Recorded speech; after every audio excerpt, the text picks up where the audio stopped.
Una vez más, apreciados estudiantes, el Señor les bendiga y les guarde. Buenas noches. Es para mí un privilegio compartir con ustedes una vez más este maravilloso estudio de los profetas en nuestra primera parte del estudio de los profetas. En esta introducción hemos estado mirando algunas consideraciones importantes, la labor del profeta, la personalidad del profeta. Para esta sesión número 3 de Profetas uno de nuestro curso del Seminario Teológico, quiero que miremos algunos otros apartes. En este caso, quiero que miremos la clasificación de los profetas, y esta clasificación que queremos darle se basa, bueno, y lo encontramos en la Biblia, en nuestro Antiguo Testamento, en el tamaño de los libros. Cualquiera de los tres libros de los profetas mayores, en este caso Isaías, Jeremías o Ezequiel, es por sí solo, cada uno de ellos es más extenso que todos los 12 profetas menores juntos. El solo libro de Daniel contiene tanto casi como los dos más extensos de los profetas menores, que en este caso son Oseas y Zacarías.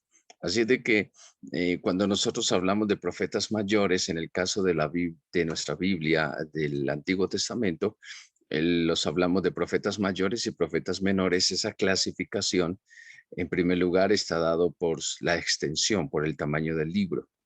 También quiero que miremos una clasificación cronológica de los profetas. 13 de los profetas se relacionaron directamente con la destrucción de la nación hebrea, y 3 de ellos con su restauración. La destrucción de la nación se efectuó entonces en dos etapas. El reino del norte cayó progresivamente allá para el 734 hasta el 722 antes de Cristo. Antes, durante y este periodo fueron profetas que el Señor envió: Joel, Jonás, Amós, Oseas, Isaías y Miqueas. El reino del sur cayó también progresivamente en tres etapas, particularmente en el 605, en el 597 y en el 586 antes de Cristo. Y de este periodo surgen profetas, o Dios levanta profetas como Jeremías, Ezequiel, Daniel, Abdías, Nahum, Habacuc y Sofonías, entendiendo particularmente que Ezequiel y Daniel son considerados o llamados profetas del exilio, es decir, ellos fueron enviados por el Señor directamente cuando ya el pueblo estaba en el cautiverio. Y la restauración de la nación fue ya para el año 536 hasta el 444 antes de Cristo. Y para este tiempo el Señor levanta profetas como Ageo, el profeta Zacarías y el profeta Malaquías. Así es de que tenemos la clasificación por la extensión del libro, o sea, clasificación literaria, llamémoslo así, clasificados también por el mensaje que ellos dan y por su cronología, el momento en que ellos vivieron. La clasificación de acuerdo a su mensaje, o más bien a quién o fue dirigido el mensaje de los profetas y el alcance de cada uno de ellos. En este caso particular, a la nación de Israel, en este caso al reino del norte, a Amós y Oseas, a Nínive. Y hay que entender, y vamos a mirarlo con más detalle más adelante, que no solamente los profetas de Dios fueron enviados a su pueblo, también fueron enviados a otras naciones. En este caso, a Nínive, el profeta Jonás y Nahum. Al imperio de Babilonia, Daniel, porque fue durante este periodo que estuvo allí Daniel, cuando él llegó muy joven, llevado como cautivo a Babilonia. A los cautivos en Babilonia, el profeta Ezequiel, como les mencionaba anteriormente, a Edom, un reino abajo en el sur de Israel, muy cerca al Mar Muerto, el profeta Abdías, y al reino de Judá o al reino del sur, los profetas Joel, Isaías, Miqueas, Jeremías, Habacuc, Sofonías, Ageo, Zacarías y Malaquías. Y es bueno, estudiantes, hermanos, que como buenos estudiantes de la Biblia, memoricemos los nombres de los profetas y a qué reino o cuál fue su alcance o a dónde o a quién fue dirigido su mensaje en particular, y así entonces podemos nosotros relacionarlos fácilmente. El evento histórico.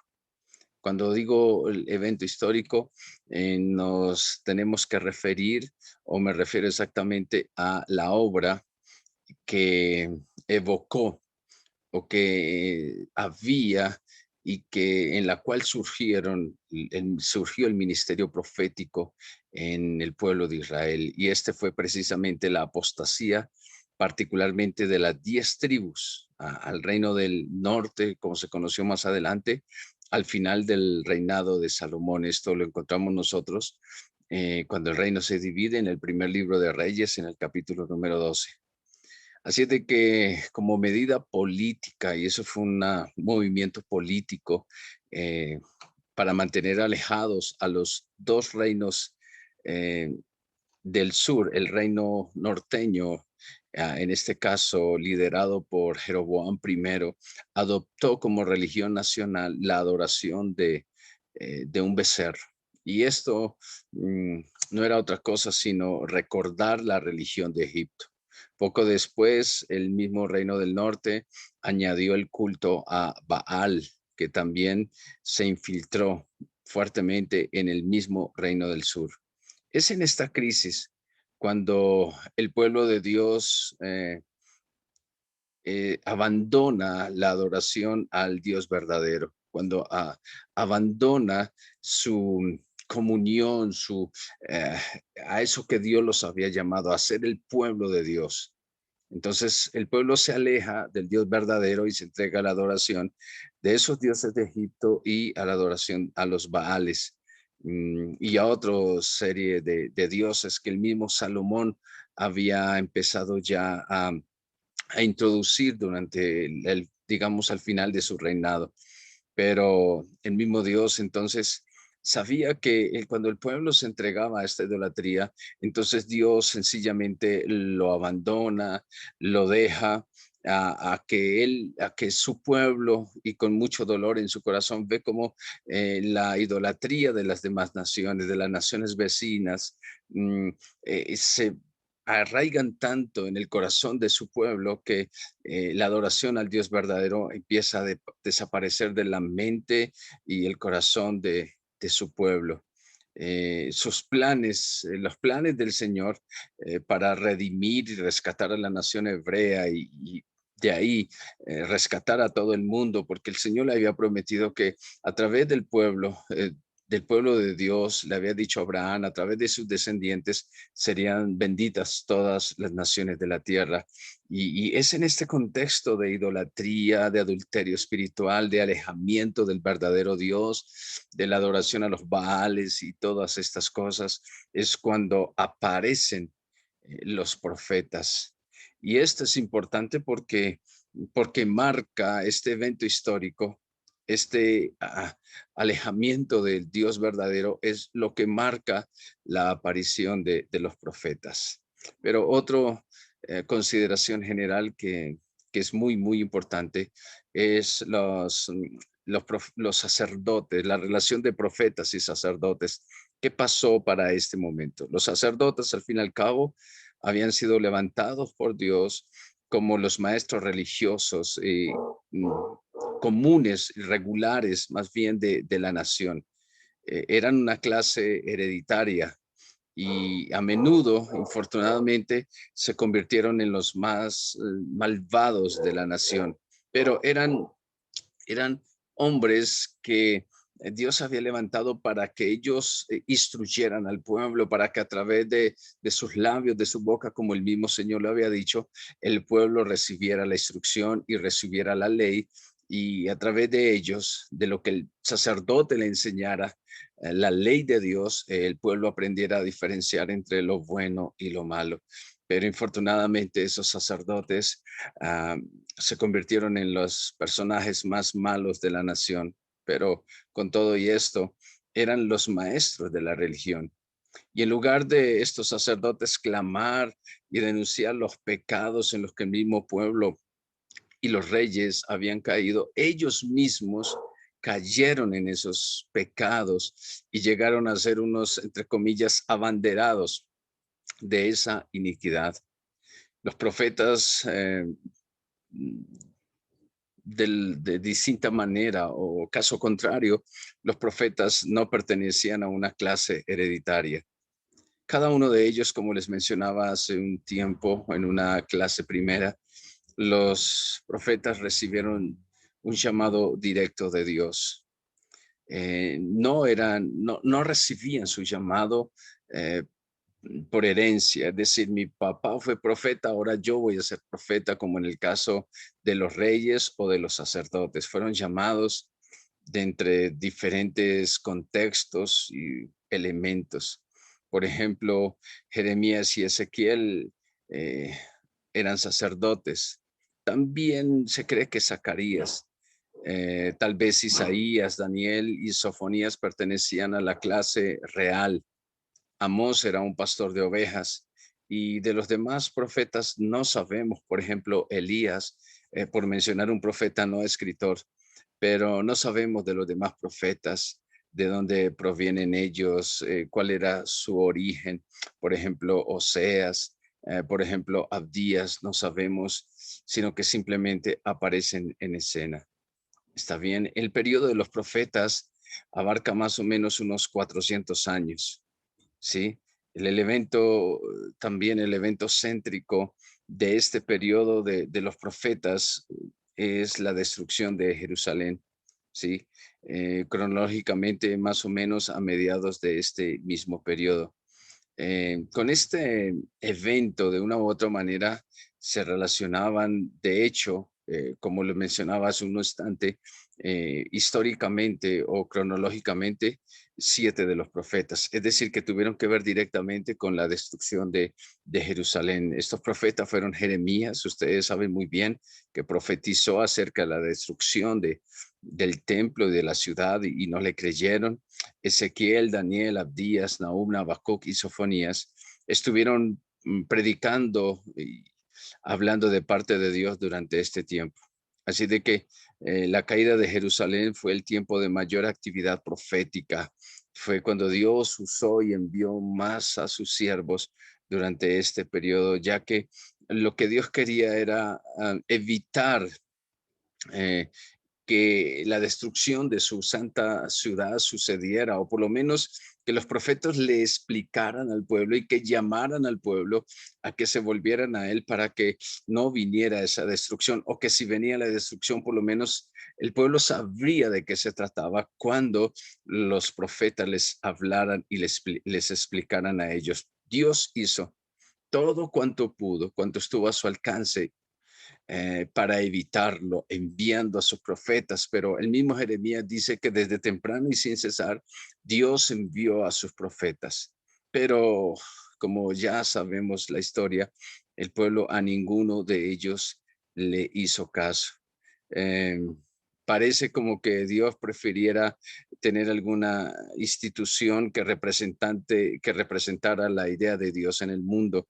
En este caso particular, el templo, en este caso particular, la ciudad, pero con todo y eso no se pudo evitar por la maldad del mismo pueblo. No se pudo evitar la destrucción, aun cuando Dios quería tener allí en su ciudad y en el templo el lugar céntrico de adoración para la nación. No pudo evitarlo.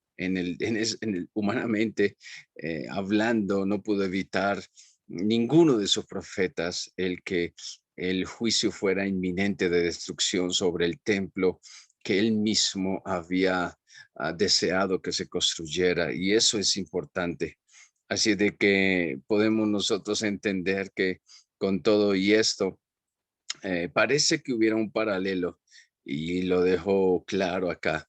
Parece que hubiera un paralelo entre la iglesia de la Edad Media, toda corroída, inmoralidad, pecado, el cristianismo de esta época, pero Dios mantuvo desde el siglo quinto de nuestra era hasta la Edad Media y todavía manteniendo esa iglesia de alguna manera como salvaguarda de la verdad, pero con todo y la inmoralidad y el apartamiento que había en esta época también, nosotros podemos encontrar bueno, no sé si llamarlo pequeño o gran paralelo, pero usted puede encontrar muchas similitudes.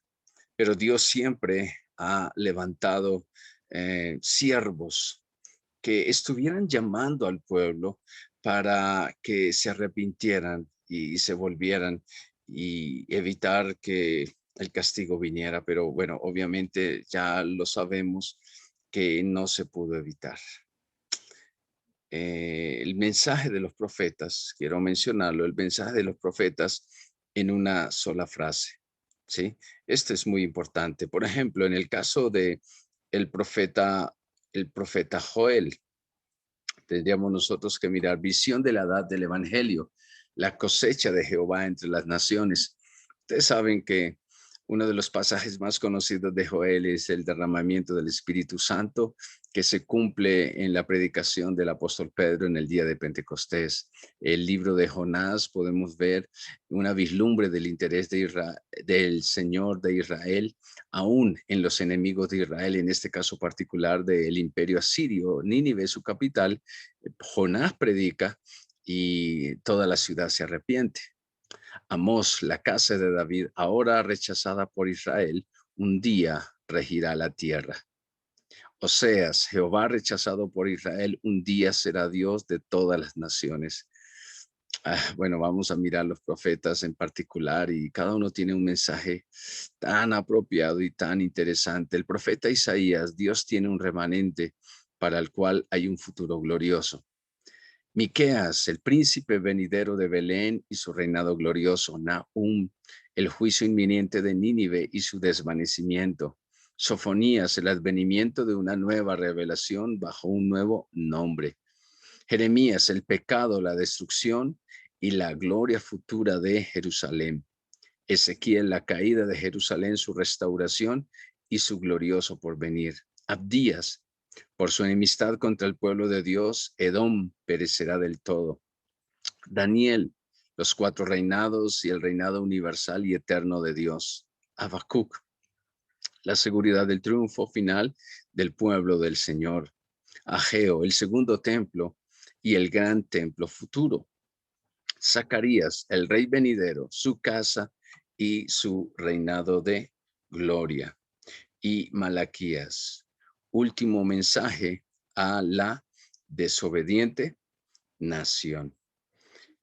Este es importante que lo tengamos en cuenta, porque aquí lo que yo les quiero mostrar a través de este cuadro es el panorama histórico, el contexto histórico del Antiguo Testamento y es necesario que ustedes, estudiantes, aprendan de memoria este cuadro y como estudiantes de la Biblia y las fechas en que cada uno de los profetas aparece y también en la fecha en que se relaciona directamente con alguno de los reyes y la escritura de sus mismos libros. Así de que este es muy importante para el contexto histórico. Así de que comienza desde la creación y aquí en la primera línea, esto es como una línea del tiempo de los profetas y va hasta el año 64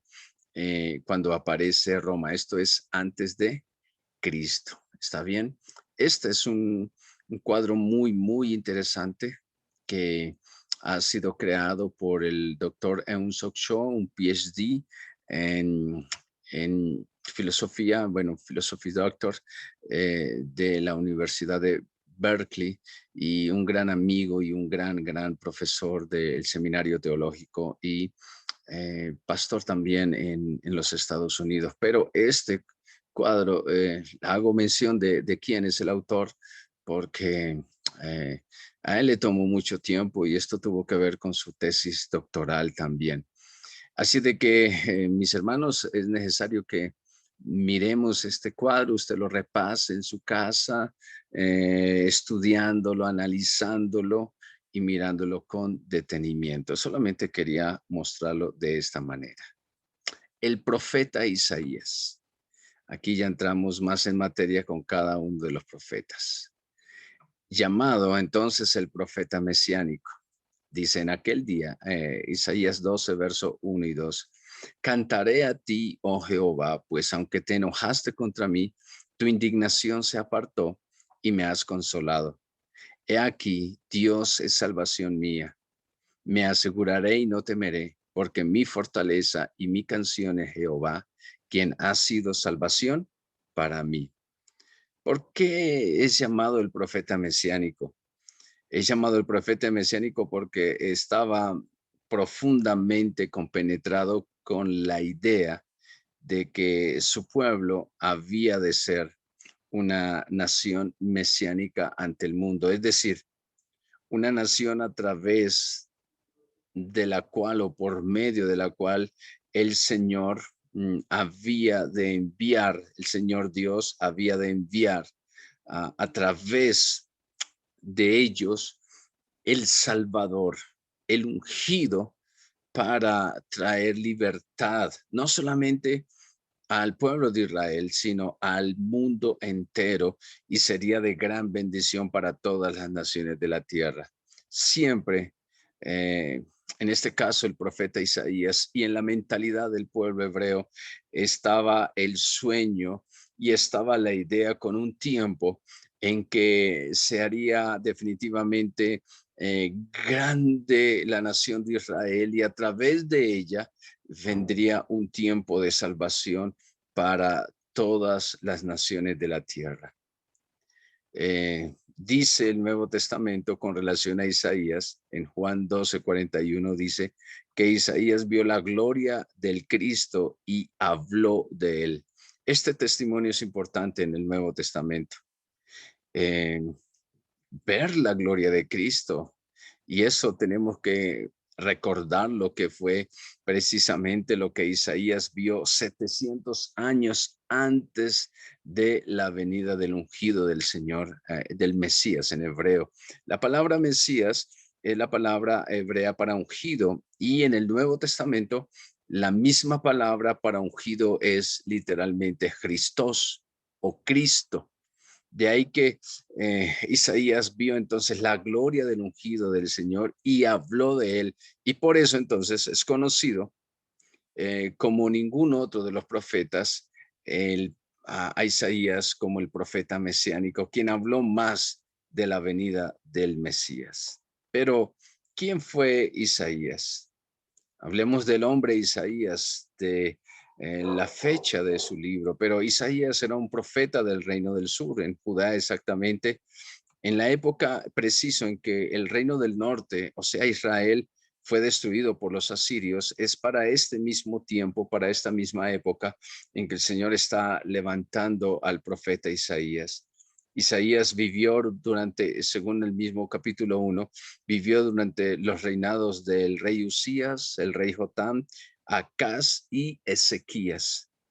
Es interesante cómo durante 4 reyes, el ministerio es bien grande y bien extenso del profeta Isaías, tal vez por eso el tamaño de sus profecías en el libro de que lleva su nombre. Su llamamiento, dice la escritura, fue en el año de la muerte del rey Usías. Eso está en el capítulo número 6. En el año en que murió el rey Usías, dice literalmente, vi yo al Señor, y entonces los estudiosos de la Biblia consideran que fue justo para este momento en que el profeta Isaías recibe alguna de las visiones, ¿sí? Eh, y lo podemos ver allí, aun cuando ya había recibido del capítulo 1 al capítulo 5, ya había visto muchas cosas que el Señor le había mostrado. Pero definitivamente la muerte del rey Usías es lo que marca un antes y un después en un ministerio grande de este profeta Isaías. Según la tradición judía, él mismo fue muerto por el rey Manasés, ¿sí? Provisionalmente nosotros podemos estimar entonces que el ministerio activo fue de Isaías entre el año 745 y 695 antes de Cristo, abarcando así un periodo de más o menos 50 años de actividad profética. Fue mucho tiempo en los que se mantuvo este hombre de Dios. Y quiero hacer una pequeña aplicación entonces. Es que no es fácil mantenerse durante mm, mucho tiempo, siquiera durante muy poco tiempo, sirviéndole al Señor con integridad y en verdad. Pero este hombre se mantuvo entonces alrededor de 50 años sirviéndole al Señor y no en la mejor de las circunstancias, no por él, sino de lo que estaba rodeado, que es lo que vamos a ver más adelante. Según la tradición rabínica, Amós, porque dice Amós, Isaías, hijo de Amós, Amós, que no es el mismo profeta, el padre de Isaías, era hermano del rey Amasías. Eso es lo que dice la tradición rabínica. Entonces, según esto, Isaías sería primo del rey Usías y nieto del rey Joás. Entonces, por eso se considera a la luz de la tradición rabínica que él era de sangre real y que era un hombre del palacio, que conocía muy bien los asuntos internos del palacio del rey, porque había sido criado allí, conocía muy bien esto. Con toda razón, Isaías es llamado el príncipe de los profetas.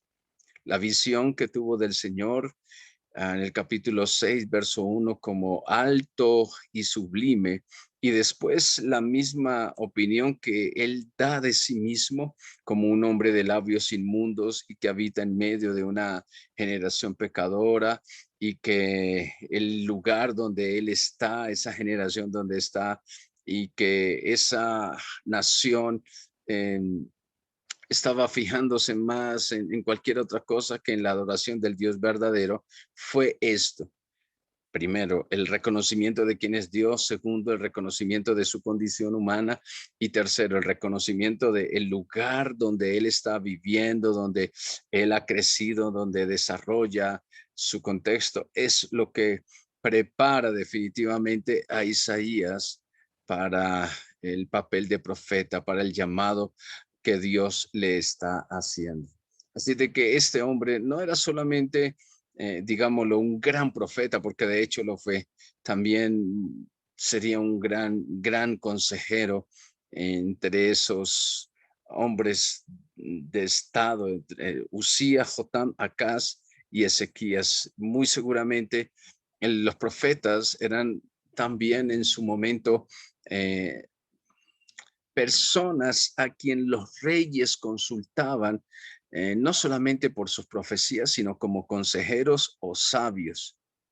Y recordemos que pues nosotros ubicamos a Daniel como un profeta, pero Daniel fue un hombre de estado y un consejero sabio al que acudían los gobernadores o los gobernantes de ese momento. Pensemos en Isaías, que definitivamente no solamente el hecho de ser ese gran profeta que hablaba en nombre de Dios, sino que definitivamente también fue un consejero, uno de los sabios que estaba en la corte real y al que los reyes, perdón, muy seguramente acudían por una dirección o por un consejo. Y de hecho, podemos entonces nosotros pensar que durante estos reyes también el, él provocó, Isaías provocó un grandes reformas y avivamientos, no solamente en lo espiritual, sino también en lo social en la nación de Israel. Eh, Algo que quiero resaltar aquí con relación a la obra literaria de Isaías es que no solamente la Biblia habla de el libro como tal, según se cree, él escribió otros libros que no se han conservado hasta nuestros días, no sabemos dónde está. Pero según el segundo libro de Crónicas, capítulo 26, verso 22, se habla de que él escribió una biografía del rey Usías, un libro de los reyes de Israel y de Judá, también lo menciona el segundo libro de Crónicas 32, 32, y es el profeta que más se cita en el Nuevo Testamento. Si usted encuentra citas de algún profeta en el Nuevo Testamento de manera abundante, precisamente van a ser de este hombre, del príncipe de los profetas, como alguien lo llamó, o el profeta mesiánico. Así de que su mente y su capacidad literaria, obviamente, era muy, muy grande y abundante, guiada, obviamente, por el Espíritu Santo, pero algunas eruditos bíblicos han comparado en sus escritos y la poesía y la forma en que él escribe Isaías en su calidad y estilo literario. Dice que ni siquiera William Shakespeare, John Milton u Homero pudieran compararse con los escritos de el profeta Isaías. Como les dije hace un momento, según el Talmud, aceptada por los primeros padres de la iglesia y por el cristianismo actual y aún por la misma tradición rabínica, la tradición judía, se dice que cuando Manasés, el hijo de Ezequías, empieza a gobernar, entonces, sencillamente, Isaías, por su temor y ser ese hombre de Dios, se opone directamente a todos esos decretos y ordenanzas de volver a la idolatría, de volver a la adoración de los Baales y de los becerros de oro de Egipto. Cuando él se opone a Manasés en todas estas cosas, dice el Talmud que él fue apresado y dice que sujetado entre dos tablones como un cepo y que fue aserrado en dos partes, ah, sufriendo así una muerte dolorosa y horrenda. Por eso se cree que en Hebreos 11:37, cuando dice que algunos fueron aserrados, se cree que hace alusión precisamente a el profeta Isaías. Miraba una imagen estudiando esto y preparando la lección, miraba una imagen que cuando aquí habla que fueron aserrados y según la tradición rabínica, no fue aserrado aquí por la mitad, digámoslo, en el ombligo, sino que fue aserrado de arriba hacia abajo, es decir, dividiendo una parte derecha y otra parte izquierda de su cuerpo. Mm, pues eso es lo que dice la tradición. Hay una figura, un cuadro de esta forma en que se cree fue el martirio del profeta Isaías. Y dice que fue con una sierra de madera. Mm, en fin, como alguien decía, el ministerio profético no era de lo más agradable. Nadie decía fácilmente en esta época donde los profetas eran aserrados o echados a la cárcel o donde eran desalojados o aislados. Nadie decía, en cualquier momento decía, hey, yo quiero ser un profeta. Hey, yo quiero hablar en nombre de Dios. Esto lo digo a ustedes de esta forma porque parece ser que hoy en día, cuando alguien dice, bueno, ya no tengo trabajo, no sé qué hacer, dice, bueno, me voy a meter a pastor, yo quiero ser pastor, quiero predicar. Pero mire, predicar en nombre de Dios es muy diferente a predicar y hablar para contentar a la gente o hablar lo que la gente quiera. Estoy haciendo esta comparación porque fueron hombres que rindieron su vida totalmente a- a- al servicio del Señor. ¿Está bien? Y solamente quería mencionarlo de esta manera. Bueno, aquí solamente quiero mostrarles un cuadro de la estructura de el libro de Isaías, la capítulo 1, una nación pecadora y cómo será restaurada, el capítulo número 2, reinado y juicios a Jerusalén. El capítulo número 5 nos habla de la viña y los malvados. El capítulo número 6, la visión y el llamamiento de Isaías. El capítulo 7, Isaías, Acaz, Jehová, nuestro temor. Eso está en el capítulo 8 también. El capítulo número 9 habla del Mesías y de Asiria como instrumento en las manos del Señor. Bueno, en fin, no voy a mencionarlo todo, usted solamente lo va a encontrar allí en su estudio. Les pido que en lo posible traten de memorizarse, grabarse lo que más puedan de la estructura, de tal manera que usted pueda hacer una estructura muy sencilla. Vamos a mirarlo en tres partes, la estructura del libro de Isaías. Está bien, pero mientras tanto, de una forma muy general, esto podríamos llamarlo nosotros como la estructura del libro de el profeta Isaías. Como le decía hace un momento, Isaías se levanta dentro de una familia muy seguramente del palacio, una familia real en el reino, obviamente en el reino de Judá. Para ese año, Amós ya estaba predicando contra el pecado de Israel en la época en que muy seguramente nace Isaías, que significa, su nombre significa salvación del Señor. Oseas predicó, el profeta Oseas, cuando muy seguramente Isaías era todavía un niño. Así de que, como decíamos, el ministerio de Isaías comienza en los últimos días del rey Usías.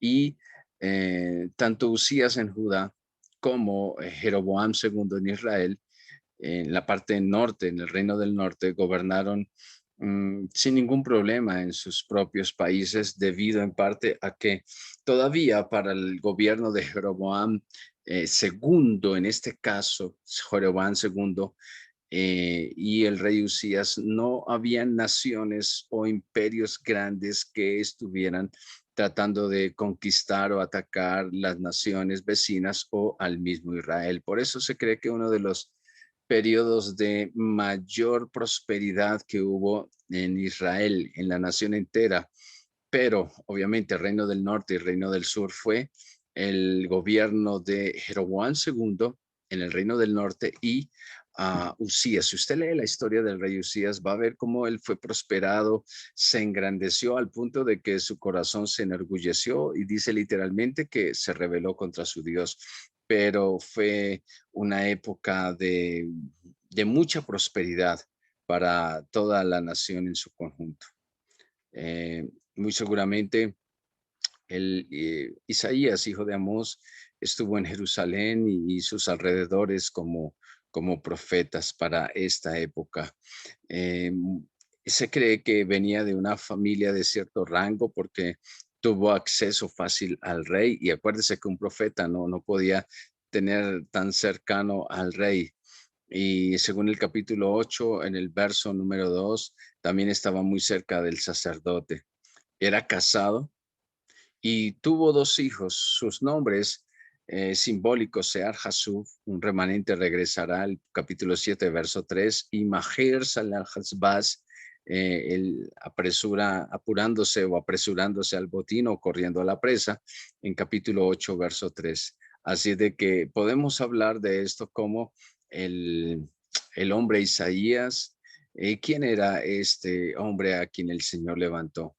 Y cuando el Señor le llama al ministerio en el capítulo número 6, él sencillamente responde inmediatamente que sí, responde afirmativamente. Y aun cuando el mismo Señor le había dicho que su ministerio y lo que él hiciera y el llamado que él iba a hacer a la nación iba a ser sin fruto, él con todo y eso aceptó el llamado y decidió seguir y servirle al Señor. Así de que definitivamente el, el llamado de Isaías fue un llamado extraordinario, fue un llamado maravilloso, extenso por 50 años, pero fue un tiempo en el que definitivamente él supo desde el comienzo que la nación no lo iba a escuchar. Y puede ser muy alentador, entre comillas, puede ser muy alentador para muchos siervos y siervas de Dios hoy en día, y lo digo con todo mi corazón, que predican, hablan del Señor, llaman al pueblo al arrepentimiento y dicen, pero ¿por qué no responden? Pero les digo y no aceptan, no llegan más personas, etcétera, por 50 años. Isaías profetizó, predicó y habló en el nombre del Señor, y no hubo ningún fruto de arrepentimiento ni que el pueblo se volviera a Dios. Así de que tampoco es para decir, bueno, entonces yo me relajo. No, usted puede seguir predicando y ha visto, y lo digo con mi corazón en la mano, diciéndole, ah, pero yo he predicado también, pero yo he hecho la obra del Señor y no veo ningún fruto de mi trabajo, pero cuánto tiempo llevo predicando y no se convierten, o los que están dentro de la iglesia no se arrepienten, no hay un cambio de vida. Quiero decir lo mismo que el mismo Señor Jesucristo dijo usando las profecías de Isaías, cuando él dijo, en vano y sin provecho he consumido mis fuerzas, hablando en Isaías 49. Y muy seguramente fueron las palabras del mismo Jesús cuando dijo, mirando a Jerusalén, Jerusalén, Jerusalén, cuántas veces quise juntarte como la gallina junta sus pañuelos, pero no quisiste. Así de que nuestro trabajo en el Señor no es en vano. De hecho, este hombre que predicó durante 50 años no vio un fruto de su trabajo, pero fue un hombre que Dios usó tremendamente. Es el libro más extenso, profético, más extenso en las Sagradas Escrituras. Y fue quien más habló del Mesías. Y el pueblo debería arrepentirse, pero no lo hizo. Por favor, no tenga temor de mantenerse predicando la palabra de Dios. No quiera cambiar el mensaje que Dios ha puesto en su corazón, para ver si así convierte en más personas, para ver si así logra que la iglesia crezca más, etcétera, etcétera, etcétera. Por favor, no quiera usted hacer eso, se lo digo en el nombre del Señor. Bueno, Isaías fue contemporáneo del profeta Oseas y de Miqueas, ¿sí? Sencillamente es muy rico en simbolismos, muy rico en vocabulario, el estilo de su escritura. Y Jerónimo lo comparó, el padre de la iglesia lo comparó con un gran orador griego llamado Demóstenes. Su escritura en el texto original hebreo, dice algún erudito acá, se caracteriza por un rango de más o menos 2186 palabras diferentes. 2186 palabras diferentes. ¿Sabe? El hebreo más o menos tiene 5600 palabras y este hombre incluyó 2186, a diferencia de Ezequiel, que incluyó 1500, Jeremías 1600. En los salmos hay 2170 palabras diferentes en todos los salmos. Palabras obviamente en el texto original hebreo. Así de que definitivamente nosotros podemos ver allí la riqueza literaria, la mente tan pródiga, tan excelente que había en el profeta Jeremías, tan particular. Segundo libro de Crónicas, como les mencioné hace un instante, capítulo 32, verso 32, registra que Isaías escribió una biografía del rey Ezequías. Y este es lo que cuenta la tradición con relación a su vida y con relación a su ministerio. ¿Está bien? Quería mencionarles esto con relación al profeta Isaías, y es lo que tenemos que seguir avanzando. ¿Cuál es la condición moral del reino del sur o Judá en la época en la que este hombre está predicando? Quiero que lo miremos así, no vamos a detallar, pero quiero que lo miremos. La condición era primero rebeldía. Eso está, bueno, ahí están mencionados o escritos los capítulos, los pasajes exactamente de la condición del pueblo que el mismo profeta menciona. No conocían a Dios, estaban cargados de maldad, eran depravados, dejaron a Dios. Había muchas heridas, religiosidad, injusticia, agravio, homicidios. Había soborno en los líderes, costumbres orientales. Cuando habla de costumbres orientales, era de otras naciones extrañas que ellos habían adoptado, como agüeros, como adivinación y todas estas cosas de los pueblos de alrededor. El capítulo 2, verso 6 lo menciona. Hicieron pacto con extranjeros, se llenaron de armas para la guerra, idolatría, como menciona el capítulo 2, verso número 8, altivez, orgullo, soberbia, humanismo, es decir, todos lo estaban centrando en ellos, se habían olvidado del Señor, violencia, descarados en pecar, no tenían ningún escrúpulo para pecar, opresión a mujeres no piadosas, eso está en el capítulo número 3, vileza, esforzados y valientes para hacer el mal, para pecar, y sabios en su propia opinión. Estos son algunos de los ejemplos que encontramos nosotros solamente allí en 5 capítulos que encontramos nosotros de cómo el profeta denuncia la situación moral de la nación de Judá, en este caso las 2 tribus que habían quedado en el reino del sur. Por esto, por lo que usted ve allí, por lo que encontramos en la Biblia, el juicio era inminente sobre la nación. Este juicio no era definitivamente por la dureza del corazón de Dios o porque Dios quería sencillamente castigarlos. Lo que pasa es que como padre, Dios debía disciplinar a sus hijos. Por eso también nosotros en este libro vemos cómo el amor de Dios lo podemos encontrar reflejado allí, que no solamente está diciendo voy a castigarlos por su rebeldía y por su soberbia, sino también les está hablando de que Dios los quiere restaurar y cómo Dios los va a levantar. Así de que esto es lo que nosotros encontramos allí. Y fue un momento de la prosperidad en este contexto histórico de Isaías, como les menciono, de la prosperidad del reino del sur. Usías está gobernando, de hecho, gobernó 52 años, del 790 al 739, antes de Cristo, obviamente, en Judá. Y Judá llegó a desarrollarse tanto y a crecer tanto que llegó a ser un fuerte estado comercial y militar, con un puerto para el comercio en el Mar Rojo. Construyeron muros, construyeron torres, fortalezas, construyeron armas para la guerra. En la época de Usías inventaron máquinas para la agricultura. Eso es lo que dice del rey Usías. Es justo en esta época es que aparece el profeta Isaías, durante esta época de abundancia y prosperidad. Sin embargo, no, la abundancia económica es una relación directa con la bendición espiritual. Más bien, fue una época de declive y decaimiento espiritual para el reino del sur. En esto podemos darnos cuenta nosotros que en la caída del rey Usías fue precisamente de su prosperidad, de su éxito que había alcanzado en todas las áreas, no solo personales, sino en el reino. El mismo rey Usías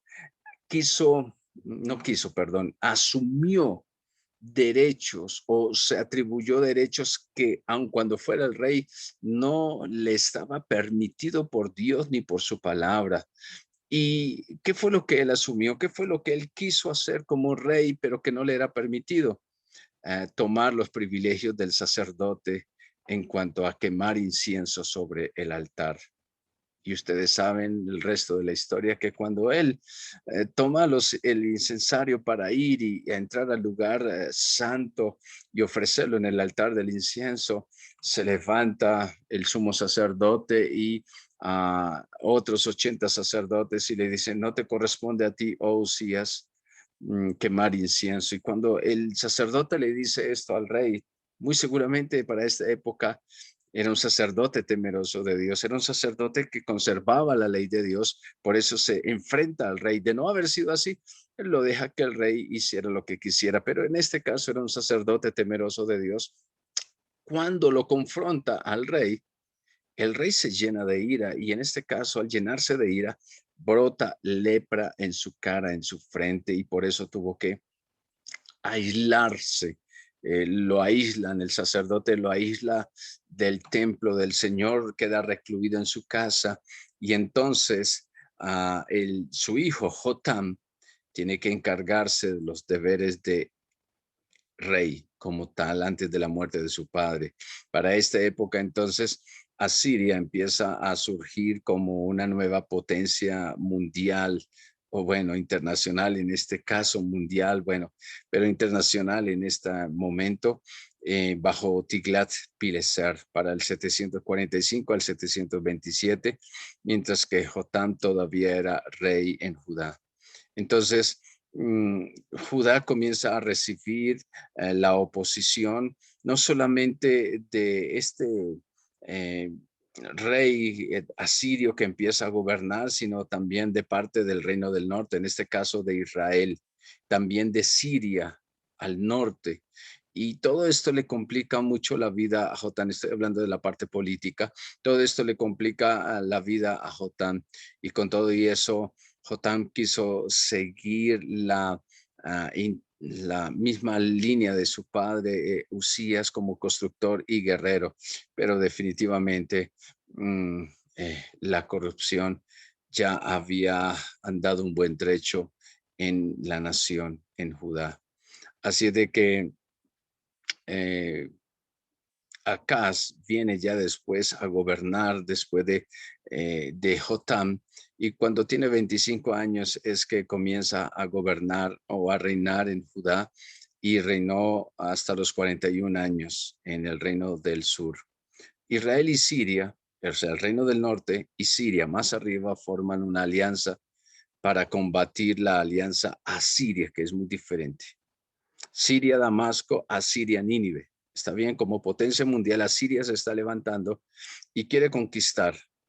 Pero entonces Israel y Siria forman una alianza para repeler el ataque del imperio asirio. Así de que definitivamente cada vez que se aumentaba esta amenaza, ellos buscaban, Israel del reino del norte y los sirios buscaban más alianza para hacer más oposición a los asirios. Buscan ayuda o buscan cómo aliarse con Judá, es decir, con el rey Acaz, pero el rey Acaz prefiere no hacer esta alianza. Por eso entonces Israel y los sirios deciden con amenazarlo y derrocarlo, y comienza una guerra entre esta alianza de Israel del norte o Israel, los sirios y Acaz, Judá. Se forman estos dos para atacar al rey Acaz, al rey de Judá. ¿Qué es lo que hace Acaz entonces? Acá sencillamente, no sé si llamarlo muy astuto, busca directamente al rey de Asiria y pide su ayuda. Definitivamente, entonces Acaz, obviamente con dinero que le ofrecen, con gusto responde a ese llamado de ayuda de parte de Acaz, el rey de Judá, el rey de abajo, de la parte sur de Israel. ¿Y cómo es que responde el rey asirio? Viene, saquea a Gaza, saquea toda la Galilea, es decir, la provincia del norte, Galilea, Galaad en cautiverio, y finalmente para el año 732 los asirios capturan Damasco. En esa alianza de Acaz con Asiria, el rey Acaz comete uno de sus peores errores. ¿Cuál es? Meter un altar pagano en el templo de Salomón. ¿Sí? ¿Por qué? Porque él dice, bueno, los reyes asirios o el rey asirio con sus dioses nos han dado la victoria. Lo mejor que yo puedo hacer es adorar a ese Dios que nos dio la victoria, porque él consideraba que era el Dios de los asirios el que les había dado la victoria. Estoy haciendo bastante historia, pero es importante porque es aquí donde nosotros vemos un hecho importante. Entonces, para el año 722, durante el reinado de Acaz, es que Asiria captura a Samaria, la capital del reino del norte, y se lleva a muchas de las personas más importantes del reino del norte, las lleva a la cautividad. ¿Sí? Las lleva a la cautividad. El reino del norte entonces es saqueado, es destruido, llevado al cautiverio y desaparece para el año 722. Esto durante el imperio asirio. ¿Sí? Es durante este imperio asirio, durante este contexto del imperio asirio, es cuando definitivamente empieza a tener el, el control del mundo antiguo para este momento del antiguo cercano oriente. Es bajo este proceso y en este contexto en el cual va a desarrollarse la historia o el ambiente de el ministerio del profeta Isaías. ¿Está bien? Es importante mencionar todo esto porque los asirios más adelante llegan, entran a Judá, al reino del sur, destruyen las ciudades amuralladas, se llevan algunos cautivos y ya más o menos para el año 701, cuando Isaías ya es anciano, los asirios fueron detenidos ante los muros de Jerusalén cuando el ejército de los asirios es derrotado por un ángel. Entonces, durante todo este proceso y la vida entera de Isaías, es que nosotros vemos que definitivamente el imperio asirio siempre está, digámoslo de alguna manera, amenazando al reino del sur. Y es durante todo este periodo que el periodo asirio es que surge o se desarrolla el ministerio profético de Isaías. Así de que definitivamente esto eh, ha sido muy importante que nosotros lo tengamos en cuenta, que se lo menciono a ustedes porque es donde empieza a desarrollarse el ministerio del profeta y cómo va preparando la venida o el aparecimiento del próximo rey, que en este caso es Ezequías. Ezequías comienza su reinado allá sobre Judá para el año 715 y más o menos dura unos 30 años, más o menos hasta el año 686. Ustedes saben, Ezequías hizo una gran reforma, volvió otra vez al pueblo de Israel a la adoración del Dios verdadero, repara el templo, repara las puertas, coloca otra vez las lámparas para iluminar dentro del templo, etcétera, etcétera. Y definitivamente la amenaza siria, más que una amenaza, ya es una realidad. Así de que entonces es para esta época que el rey asirio le impone al reino del sur un fuerte, para no atacarlos y destruirlos, le impone un fuerte tributo, un pesado tributo a, al pueblo de Israel. En este caso, Israel me refiero al reino del sur. Para el año 701, Ezequías se enferma gravemente y cuando él está en esta condición, dice la Biblia que él ora a Dios y Dios le extiende su gracia concediéndole 15 años más de vida, esto más o menos hasta el año 686. ¿Qué pasó durante esta época? Ya el imperio asirio desaparece y un gobernante de Babilonia, que es el que ha surgido después de la desaparición del imperio asirio, y esto es muy importante en la historia del Reino del Sur, es cuando ese gobernante babilonio eh, envía una, no sé, una comisión, envía unos emisarios para saludar a Jeremías, perdona, al rey Ezequías y felicitarlo por su recuperación, porque muy seguramente para ese rey babilonio era importante establecer una alianza con Judá. Se cree que políticamente lo que buscaba el rey babilonio era una alianza, por eso envió unos emisarios y unas felicitaciones y presentes a el rey Ezequías. No solamente por eso, sino porque muy seguramente él estaba buscando una alianza de ese rey babilonio que está en este momento, porque todavía Asiria está ahí merodeando. Parece que como que ya fuera a desaparecer, pero todavía está Asiria como potencia gobernando Babilonia, el nuevo rey babilonio que empieza a surgir, quiere una alianza con el rey Ezequías.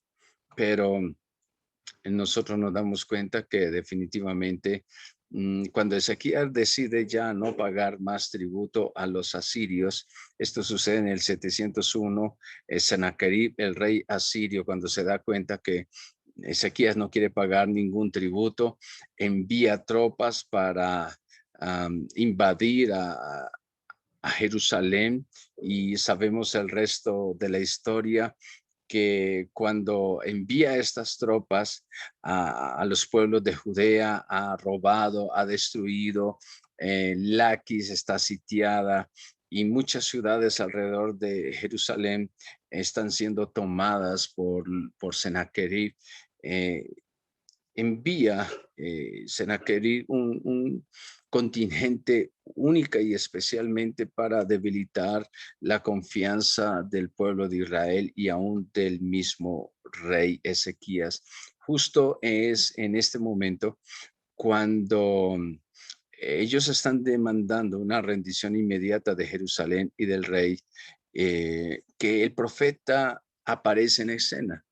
Como de la nada aparece el profeta Isaías, porque Ezequías lo manda a llamar. Y es el profeta Isaías que en este caso particular anima, alienta y fortalece al rey. Y en este sentido, el rey Ezequías, con estas palabras del profeta, niega a rendirse, no le importa lo que Sennacherib le está diciendo, y sencillamente cuando esta profecía de Isaías se da para animar a Ezequías, es cuando Sennacherib escucha noticias malas que están en su tierra y él tiene que regresar repentinamente a Siria, y nunca más regresa a Nínive, a la capital de Asiria, y nunca más Sennacherib ni el imperio asirio volvieron a amenazar o ser una amenaza para Judá, para el reino del sur. Bueno, todo esto es importante mencionarlo, mis hermanos, amigos,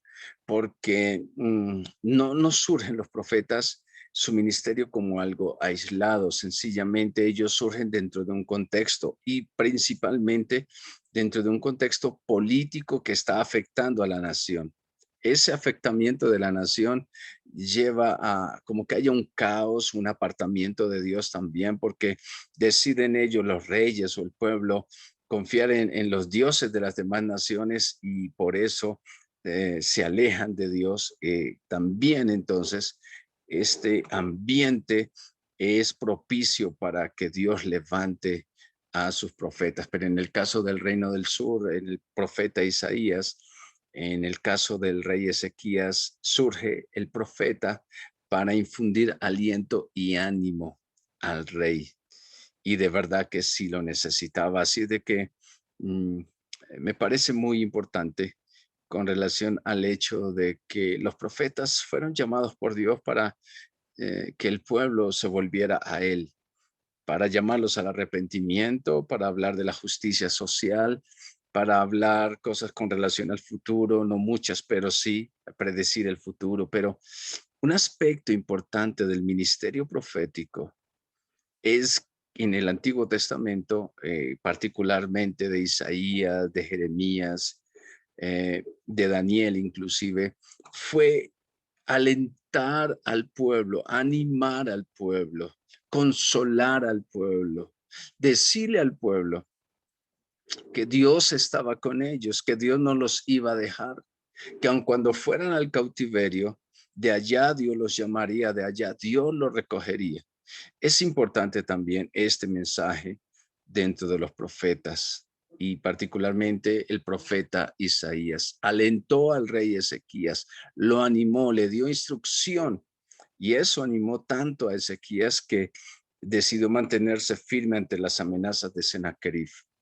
Así de que no se equivoca el Nuevo Testamento, inspirado el apóstol Pablo por el Espíritu Santo, cuando dice que el profeta está llamado también para animar y para consolar. Eso es muy importante. Bueno, en fin, algunos datos interesantes de Isaías es que no está escrito cronológicamente, es decir, en orden en que sucedió la historia. más bien es como alguien lo llamaría sincrónico, es decir, no, no hay, no sincrónico, sino más bien no hay un orden en muchas de sus profecías, no hay un orden en cuanto a el tiempo en que habían de cumplirse exactamente. ¿Está bien? Por eso se habla de que no está escrito cronológicamente los capítulos en que aparecen allí. 151 citas de capítulos del 1 al 29, en este caso particular, al 39, perdón, son citadas en el Nuevo Testamento. 218 citas de capítulos del 40 al 66 son citadas en el Nuevo Testamento. Por ejemplo, en un mismo párrafo vemos que párrafo el capítulo, en este caso del escrito del profeta Isaías, nosotros vemos que hace mención de su tiempo y a la vez acerca de la venida del Mesías. ¿Sí? Y podemos eso encontrarlo en un mismo párrafo. ¿Qué tal el capítulo número 9? ¿Cierto?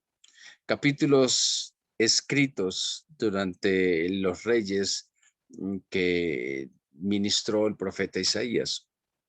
Capítulos durante el gobierno de Usías, él escribió el capítulo 1 al 5. Durante el periodo del rey Jotam, el capítulo 6. Durante el gobierno del rey Acaz, capítulo 7 al capítulo 12. Y durante el gobierno del rey Ezequías, capítulos 14 al 28 y hasta el 66. Así de que es bastante prolija la, la profecía, los escritos de este varón de Dios, como también eran llamados, recuerdan, era llamado varón de Dios o siervo de Dios con relación al profeta Isaías. Vamos a ver un contraste aquí muy interesante, el capítulo 1 al 39 y el capítulo 40 al 66.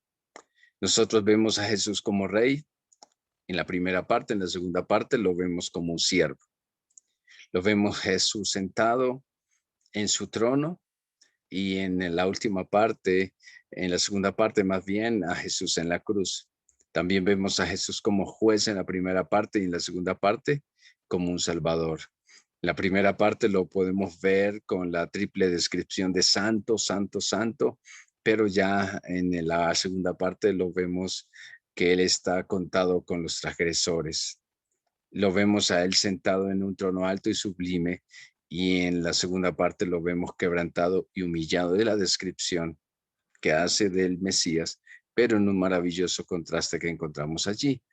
Y vemos también venganza y juicio del rey, pero en el capítulo 40 al 66, en esta segunda parte, lo vemos redimiendo, rescatando a su pueblo. Muchos llaman a Isaías, lo llaman al libro como tal, lo llaman el quinto evangelio. ¿Por qué lo llaman el quinto evangelio? Porque como ningún otro de los profetas menciona a el Mesías, menciona al Señor Jesucristo. ¿Cómo presenta al Mesías o al Cristo, al ungido? Lo habla de él, su nacimiento virginal, habla de su carácter, habla de su vida, habla de su muerte, habla de su resurrección y habla de su segunda venida. ¿Dónde encontramos nosotros eh, más con relación al mismo Jesús o al mismo Mesías? De su nacimiento en el capítulo 7, verso 14, el capítulo 9, verso 6, un niño nos es nacido, el principado sobre su hombro, Isaías 7:14, porque aquí la Virgen concebirá y dará a luz un hijo. Nos habla de su familia en el capítulo 11, de su reinado, de dónde procede él. Nos habla de su ungimiento, nos habla de su carácter, de su mansedumbre. Capítulo 42 es muy importante. Nos habla de su muerte en el capítulo 53, nos habla de la resurrección del Mesías y de su reinado glorioso. Estos detalles son muy, muy importantes a tener en cuenta dentro del escrito del profeta Isaías. ¿Qué profecías ya se cumplieron? Yo solamente les voy a dejar ahí para que ustedes las lean No las voy a mencionar todas para este momento por razón del tiempo, pero es lo que nosotros encontramos allí con relación a lo que Isaías dijo y que definitivamente ya se cumplió. Esto es para que ustedes lo estudien. Esta es una estructura, la que ustedes ven allí, una estructura grande, amplia del profeta Isaías. Del capítulo 1 al 39, del capítulo 40 al 55, Isaías del capítulo 56 al 66. Esas son las tres grandes secciones en las que nosotros podemos dividir el libro para hacer una estructura. Del capítulo 1 al 39, nosotros podemos ver, capítulo 1 al 35, podemos ver los juicios de Dios sobre el pueblo. Del capítulo 36 al 39, hay un pequeño intervalo histórico donde se puede llamar con frecuencia el libro de Ezequías, porque aparece la historia de Ezequías del capítulo 36 al 39. ¿Está bien? Y el capítulo 40 al 66, haciendo unión de las dos partes, nos ofrecen un mensaje de consuelo para, para todo el pueblo del Señor.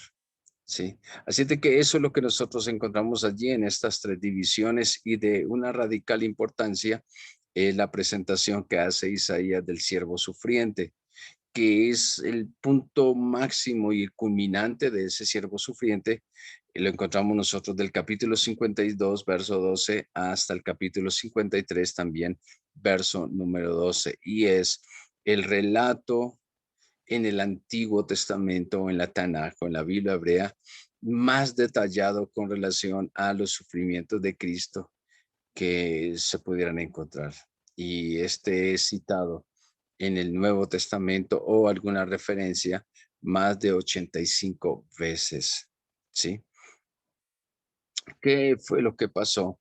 Definitivamente el profeta Isaías, durante esta revelación suya, es que encuentra cómo Dios está preparando todo para los nuevos reyes que habrán de venir. Y por eso podemos decir nosotros, con relación al hecho de cómo Dios usa el ministerio profético Isaías para hablar de salvación a través de lo que él le habló al rey Ezequías, perdón. Nosotros podemos encontrar definitivamente que el tema de la salvación para el profeta Isaías es muy importante. La palabra, de hecho, aparece 26 veces en el libro de Isaías.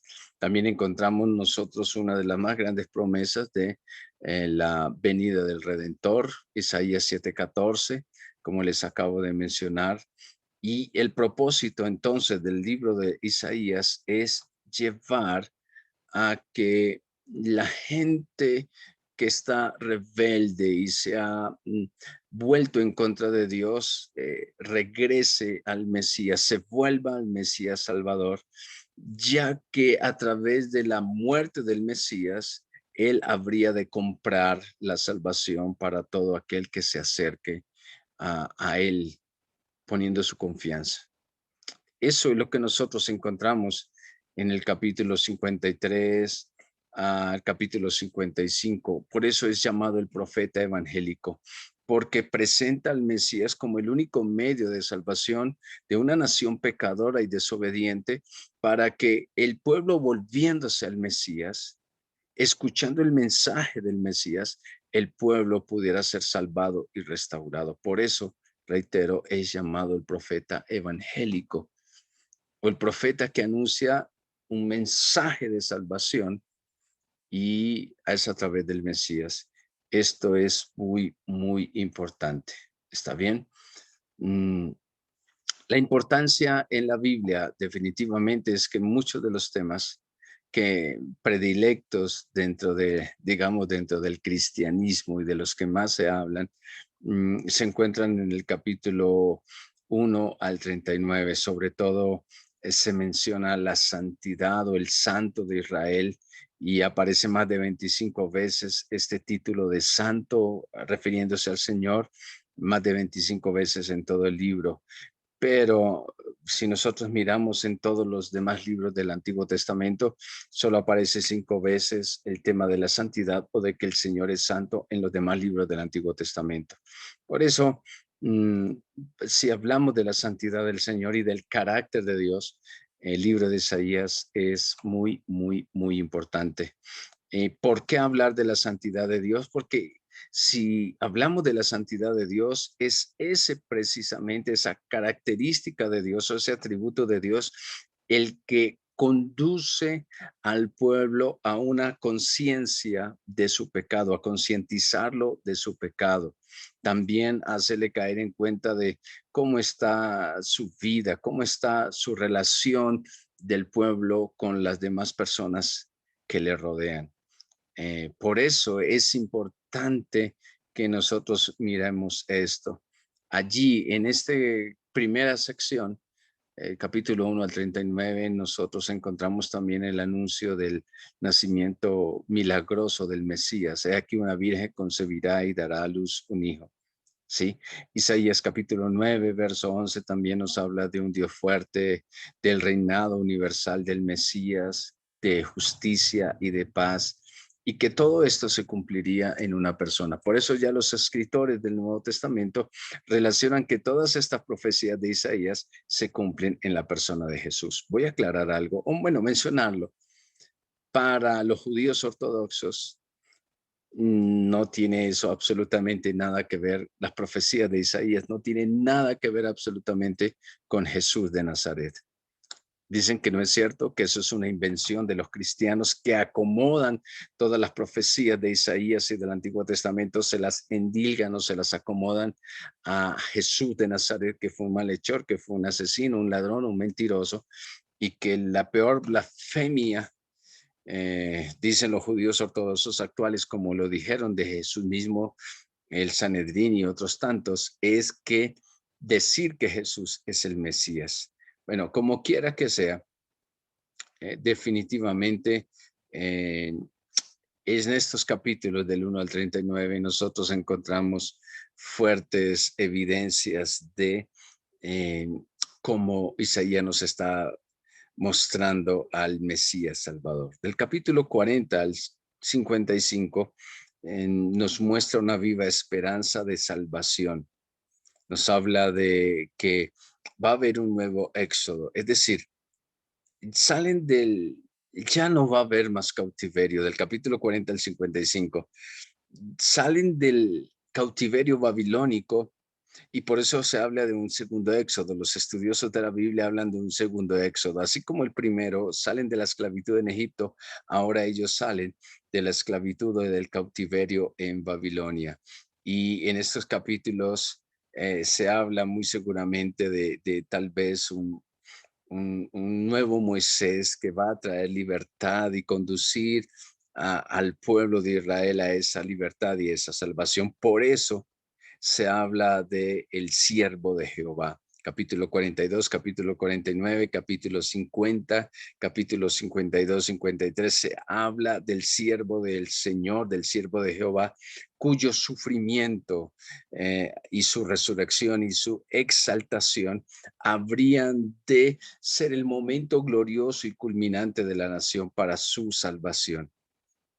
Eso es importante porque eso es lo que menciona el profeta Isaías. Reitero, por eso es llamado el profeta evangélico o el profeta mesiánico.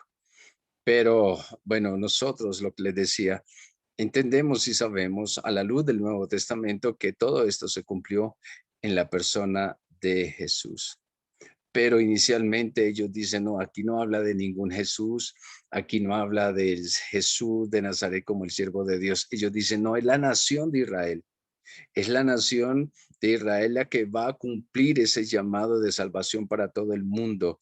Es el siervo del Señor, es el pueblo de Israel, es lo que ellos lo llaman de esta manera y de alguna manera primariamente hay razón total en esto, pero definitivamente hay otros momentos en los que podemos decir que se sale fuera del contexto de Israel y tiene que aplicarse a una persona, en este caso, Jesucristo. Bien, Nosotros encontramos entonces del capítulo 40 al 55 cómo el pueblo de Israel es llamado a cumplir con su misión, con su obra misionera. Esto es importante con su labor evangelística. Y el profeta proclama que la historia del mundo solamente tiene un significado a la luz de lo que el pueblo de Israel va a hacer en su obra misionera y también el siervo del Señor. Ya para ir terminando, del capítulo 56 al 66, nos habla de cómo el pueblo será restaurado otra vez a la tierra santa, cómo el templo será reedificado, cómo se volverán otra vez a los sistemas de los sacrificios, cómo habrá el verdadero ayuno otra vez, cómo aun cuando los pecados vuelvan a manifestarse a través de volverá otra vez la idolatría, la mezcla espiritual, la injusticia, como en esta época el Señor levantará definitivamente un reinado justo. Si se insiste en observar el sábado, en la humildad, en la misericordia a los pobres y necesitados, Dios va a levantar un reinado justo, Dios va a levantar un reinado eterno, donde al restaurarse todo esto, definitivamente los impíos serán castigados. Es en esta época gloriosa del capítulo 40 del capítulo 56 al verso 66, donde se habla definitivamente de una, uh, eh, una esperanza futura, un anhelo de una restauración de no solamente de la nación, sino de un cielo nuevo y una tierra nueva. Después de la salvación y el juicio, Dios promete renovar el universo entero que el pecado ha dañado. Esto es importante dentro del contexto del libro de Isaías. ¿Cómo habrá una restauración universal de todas las cosas? Es importante mencionarlo. Bueno, el carácter de Dios, y es que como ningún otro libro, el profeta menciona a Dios en sus atributos. Dios accesible, Dios eterno, Dios fiel, Dios santo, Dios justo, Dios inescrutable, Dios verdadero, Dios que cumple sus promesas, Dios sabio. También menciona la ira de Dios. Les recomiendo que usted haga lectura de todos estos pasajes, de todos estos versículos donde puede ver solamente, yo diría, en comparación, el libro de los Salmos nos muestra atributos tan particulares, carácter de Dios, solamente los podríamos encontrar en el libro de los Salmos con tanta abundancia como nosotros lo encontramos en el libro de Isaías. Así de que es muy importante Isaías en este sentido, cómo muestra a Dios y quién o cómo nos muestra el profeta Isaías al Señor Jesucristo. El libro de Isaías constituye uno de los más asombrosos ejemplos de la profecía mesiánica en el Antiguo Testamento, con imágenes claras y muy fuertes en el buen sentido de la palabra. Isaías nos muestra un cuadro futuro del Señor Jesucristo como siervo sufriente, quien como cordero fue llevado al matadero y que justificará a mi siervo justo a muchos y llevará las iniquidades de ellos. Es tan vívido, es tan real y es tan ilustrativo Isaías, mostrando a el Señor Jesucristo, al Mesías, al ungido, que vendría más tarde, 700 años después, en el cumplimiento en la persona de Jesús de Nazaret. Este es el cuadro general del profeta Isaías. Solamente mencionarles a ustedes, queridos estudiantes, leer todo el libro, estudiar muy juiciosamente, mirar las citas en las que aparece el carácter de Dios y muchas otras cosas, como menciona el que otros imperios y gobiernos habían de estar involucrados o relacionados directamente con el pueblo de Dios y cómo Isaías interviene para traer ánimo y esperanza a el pueblo del Señor. ¿A través de qué? A través del anuncio evangélico, digo yo así, del mensaje del Evangelio, entonces, de la venida del Salvador. En este sentido, Isaías es único y particular entre todo el mensaje de los profetas. Que el Señor les bendiga y les guarde, apreciados estudiantes. Les recuerdo que de este video, de esta sesión número 3, ustedes deben sacar un resumen y entonces del libro del Leon J. Booth, ustedes sacar el capítulo número 7, 8 y 9, sacar un resumen. ¿Está bien? Muchas gracias, que el Señor les bendiga y les guarde y nos veremos en nuestra próxima sección con el profeta Jeremías. Que el Señor esté con cada uno de ustedes, que el Señor les bendiga y les guarde.